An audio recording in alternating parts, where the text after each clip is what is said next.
आई, कणीदार तूप म्हणजे काय ग? कणीदार तूप म्हणजे रवाळ, अगदी घरच्या तुपासारखं. कणीदार गोकुळ तूप.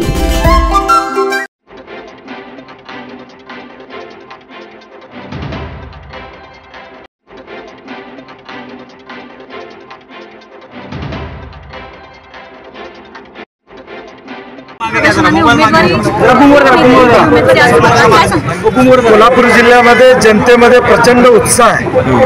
महायुतीचं भ्रष्ट सरकार घालवायची सुरुवात आता कोल्हापूरमधून लोकसभेला या ठिकाणी झालेली आहे. आता विधानसभेला देखील महाविकास आघाडीचं सरकार यावं या भावनेतून जनता आज रस्त्यावर उतरलेली आपण पाहिली आणि आम्हाला विश्वास आहे की कोल्हापूर जिल्ह्यामध्ये महाविकास आघाडीचा स्ट्राईक रेट हा 100% असेल. एक मिनिट, महाराष्ट्रात चर्चेला विषय आहे की आपला अचानक उमेदवार बदलला आणि त्याच्यावर अनुकूल प्रतिकूल मतं आहेत आणि कार्यकर्ते सगळं मॅच करून 20 दिवसात कसं मॅच. शेवटी शहरामध्ये सामान्य माणसं आमच्याबरोबर त्या ठिकाणी आहेत आणि आम्ही उमेदवार राजू लाटकरांची जाहीर केली होती. त्यानंतर अनेक लोकांशी चर्चा केली आणि चर्चेतून थोडं आम्हीच विनंती त्या ठिकाणी केली, कारण की पूर्वी मधुरिमा राजेंची किंवा मालोजी राजेंची यामध्ये उतरण्याची इच्छा नव्हती. आम्हीच त्यांना विनंती केली की आपण यामध्ये यावं, कारण की शेवटी ही लढाई ज्या पद्धतीनं विचाराची लढाई आहे तर महाविकास आघाडीच्या उमेदवार निवडून आणणं हे आमचं ध्येय असल्यामुळे हा निर्णय आम्ही घेतलेला. साहेब, त्यांचं मत आहे आता की किमान एक विश्वासात जर घेतला असतं तर मी माघार घेतली असती. महाराज आमचे सुद्धा महाराज आहे, आम्हालाही त्यांनी न्याय द्यायला पाहिजे होता. जर हे झालं असतं तर मी निश्चितपणे माघार घेतली असती. पण तसं काय बैठकीला बोलवलं नाही. काल मी चंदगडला होतो दिवसभर, मला यायला संध्याकाळ उशीर झाला. माझे काही बैठका होण्याचा प्रयत्न होता, परंतु उद्या आम्ही नक्कीच त्यांच्यावर बैठक घेऊ. आदरणीय महाराज असतील, मी असो, मालोजीराजे असतील, आम्ही राजू लाटकरांच्यावर चर्चा करू, त्यांची समजूत काढू आणि ते निश्चितपणे आमचा प्रयत्न असेल. शेवटी आमचा कार्यकर्ता आहे, हा काय दुसऱ्या पक्षाचा कार्यकर्ता नाही आहे आणि त्याची ताकद त्या वॉर्डामध्ये निश्चितपणे त्याची दखल आम्हाला घ्यावीच लागेल. कारण की गेल्या अनेक विधानसभेमध्ये, लोकसभेपासून विधानसभा असू दे, त्या 8-10 वॉर्डामधनं लीड जे काय मिळते ते राजू लाटकरांनी त्यांच्या कार्यकर्त्यांच्यामुळे लीड मिळते आणि त्यांना बेदखल करून आम्ही कुठलंही या ठिकाणी पाऊल टाकणार नाही. ते माझ्याबरोबर येतील, महाविकास आघाडीबरोबर येतील, हा आमचा प्रयत्न 100% असतो. काँग्रेसने दिलेला उमेदवार बदलण्यात आला, त्यामुळे तुमच्यासाठी ही मोठी नामुष्की असा विरोधकांनी टोलाला. नाही, ठीक आहे, आता काही चर्चा होतात किंवा मी कुठल्याच्या दबावावर ही उमेदवारी बदलणे हे पहिल्यांदा स्पष्ट करतो, कारण की 20 वर्ष मी संघर्ष केलेला आहे. त्यामुळे कुणी दबाव टाकला म्हणून ही बदलली अशातला विषय नाही. सारासार म्हणजे अनेकांशी चर्चा झाल्या, उमेदवारी जाहीर झाल्यानंतर त्याच्या संदर्भात काही वेगवेगळ्या घटकांशी चर्चा केली. उमेदवार सक्षम होता, परंतु निवडून येण्याच्या दृष्टीनं अजून सक्षम उमेदवार देता येईल का हा प्रयत्न आमचा झाला. आणि मग निवड ही काय माझी चूक मी म्हणणार नाही, परंतु त्याच्यापेक्षा सक्षम उमेदवार देऊन ही निवडणूक जिंकणं हे महाविकास आघाडी म्हणून आमचं ध्येय आहे आणि म्हणून आम्हीच स्वतःहून त्यामध्ये बदल केला. शेवटी हा निर्णय मीच घेतलेला आहे. उत्तर बदललं आणि आता उत्तर देखील मिळालंय की कोणती स्ट्रॅटेजी होती? नाही, स्ट्रॅटेजीचा भाग नाही. शेवटी राजकारणामध्ये अनेकदा परिस्थिती बदलत असते, बदललेल्या परिस्थितीला सामोरं जावं लागतं. लोकसभेला देखील 2-3 महिन्यापूर्वी उमेदवार कोण याची चर्चा होती. आम्ही आदरणीय महाराजांना विनंती केली आणि त्यांना उमेदवारी घ्यावी अशी आम्ही विनंती केली.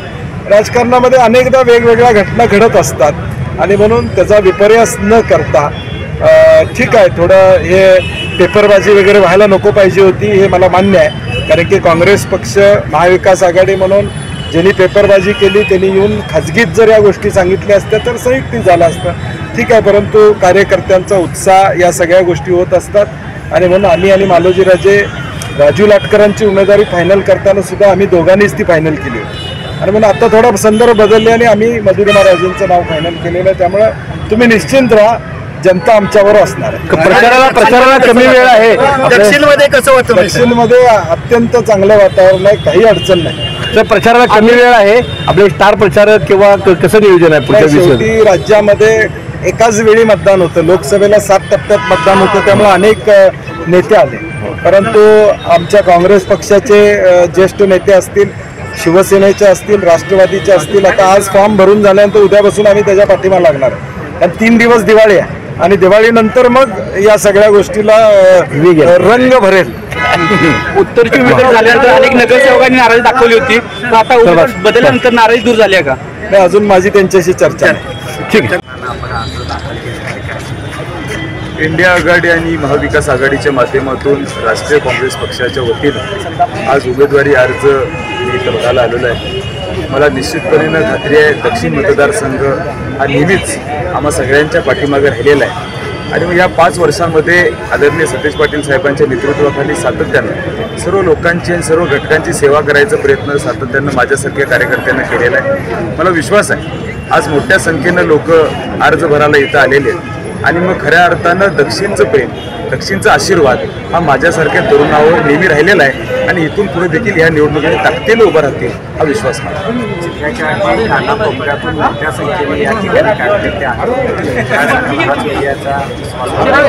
आमच्या मतदारसंघातून अनेक लोक ज्यांनी गेले अनेक वर्ष मला आधार दिला, पाठबळ दिलं, व ते माता भगिनी असतील, ज्येष्ठ असतील, माझे तरुण सहकारी असतील, त्या सगळ्यांनी आज इथं मोठ्या संख्येनं उपस्थिती दाखवलेली आहे आणि खऱ्या अर्थानं हाच आधार, हीच ताकद माझ्यासारख्या कार्यकर्त्याच्या मागे उभी राहिल्यामुळं या 5 वर्षामध्ये सातत्यानं प्रत्येक घटकापर्यंत, प्रत्येक लोकांपर्यंत आणि प्रत्येक गाव आणि वॉर्डपर्यंत पोहोचायचं काम मी केलेलं आहे. मला विश्वास आहे की मला सगळ्यांचा आशीर्वाद निश्चितपणे मिळेल. पुढच्या 20 दिवसासाठी कार्यकर्त्यांना तुम्ही काय आव्हान कराल? नाही, आम्ही गेले अनेक वर्ष आदरणीय सतेज पाटील साहेबांच्या नेतृत्वाखाली वेगवेगळ्या निवडणुकी लढवलेल्या आहेत. आमचे कार्यकर्त्यांना चांगल्या पद्धतीनं माहिती आहे की निवडणूक कशा पद्धतीनं पुढे घेऊन जायची आणि मग आमचे जे सर्व सहकार्य आहेत त्या प्रत्येक लोकांपर्यंत पोहोचायचं काम, आम्ही जे केलेलं काम आहे हे काम सांगायचा प्रयत्न सातत्यानं आमच्या कार्यकर्त्यांच्याकडनं निश्चितपणे होणार आहे. कारण आमच्या दक्षिण मतदारसंघामध्ये ग्रामीण आणि शहरमध्ये वेगळी कामं सातत्यानं करायचा प्रयत्न मी केलेला आहे.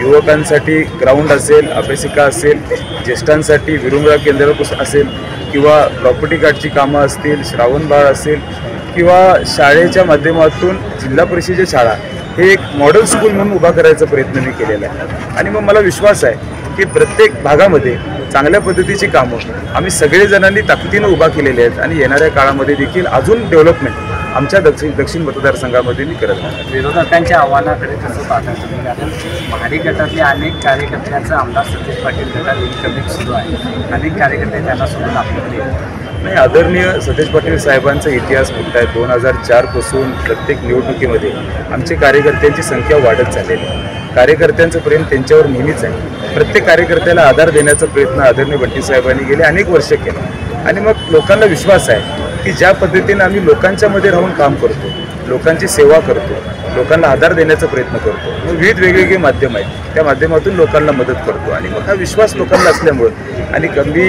कधीच गटतट बघितला नाही, मी कुणावर टीका केली नाही आणि मग लोकांना विश्वास आहे की चांगला व्यक्ती, आपला घरचा माणूस, काम करणारा व्यक्ती म्हणून माझ्याकडे बघितलं जातं आणि मग ह्या विश्वासानं सर्वच लोक आज विरोधात मी काय बोलणार नाही, पण अनेक लोकांचं कल हा आदरणीय बंटी साहेबांच्या गटात आणि काँग्रेस पक्षामध्ये मोठ्या संख्येत वाढत. परिवर्तनाचा दावा विरोधकांकडून केला जातो आणि मला असं वाटते की जनता त्याचे उत्तर निश्चितपणे देईल.